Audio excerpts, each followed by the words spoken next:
The Great Wall stars Matt Damon and is directed by a fairly well-known Chinese director whose name I'm not going to pronounce because I'm not really that good at pronouncing names. So I'll just say he's well known. And it's the story about a fantasy war that goes on at the Great Wall of China with these dragon lizard type creatures. I'm not kidding, they look like dragons and lizards combined. They look weird, okay? So as of right now, this movie is getting panned by critics. I think when I checked before I filmed this review, it stands at like a 36% on Rotten Tomatoes. And that kind of brought my anticipation down a little bit for it. I still really wanted to see it, but it just brought it down because of seeing that. And honestly, leaving the theater, I had quite a bit of fun with this movie. Don't get me wrong, it's not a masterpiece of a movie. It's not like the thing China doesn't want you to see about the Great Wall. It's nothing groundbreaking like that. It's honestly just an enjoyable, disposable action movie. This is honestly one of those rainy day type movies. You know those movies that you're home alone, it's raining outside, there's nothing to do, so you turn on the Great Wall and, you have fun watching it, but in the end, it's not particularly good. It's that type of movie for me, and it's almost on the level of guilty pleasure.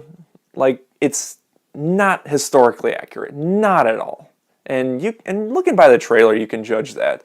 But honestly, sitting down and watching this movie, I did have quite a bit of fun with it. Maybe a little bit more than some other critics that are seeing this movie. And it's really just a popcorn movie, and that really shows in the first act. The first act is kind of, cheesy action, and it was really fun to watch. But towards the second half, it started to drag a little bit for me. I think the second half on had a little bit of pacing issues, and that's one of my issues with the movie.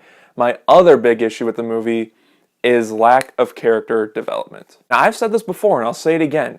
When your characters have more of a backstory for you guys to get behind, you can get behind the movie more, and the plot, and what they're fighting against. All we really know about any of the characters is that Matt Damon, he's fought a lot. He's a really good fighter. That's pretty much it. Other than that, we don't know much about our characters. And that was honestly kind of disappointing for me. But again, with this type of movie, I can kind of look past that. Now, it's to my understanding that there's some controversy going around Matt Damon's character in this movie, because this is a Chinese movie. It was filmed in China.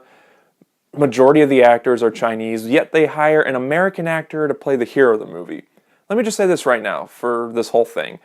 Matt Damon's not really the hero of this movie. There's not particularly one specific hero in this movie. It's more like a team effort.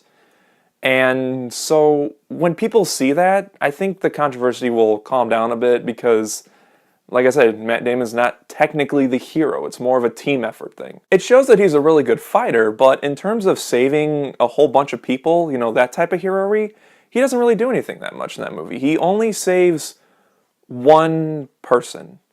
Yeah, he only saves one person in the entire movie, and that's in the beginning. And it was like a little savior type thing. It wasn't at the big finale where, he saves everyone that's fighting these lizard-like things. So I don't really consider Matt Damon the hero of this movie. There really isn't. Also, I should mention the CGI. It's not really that good. The CGI in this movie is very obvious. And when I saw the trailer, I kind of saw that it was like that, and I just kind of thought to myself, oh, maybe it's just for the trailer, maybe in the movie it'll look better. It honestly doesn't. The CG you get in the trailer is the same CG you get in the movie. But again, with this type of movie, I have to reiterate, with this type of movie, I can look past the bad CGI because this is, like I said before, this is just a popcorn movie. One of those movies you just sit down and watch just to watch, and honestly, with all these issues, you can kind of look past them. Now, there might be some people that disagree with me about this movie, because, like I said, I kind of enjoyed it. There's a lot of people that are hating this movie, and if you disagree with this, that's fine. We all have different opinions on movies.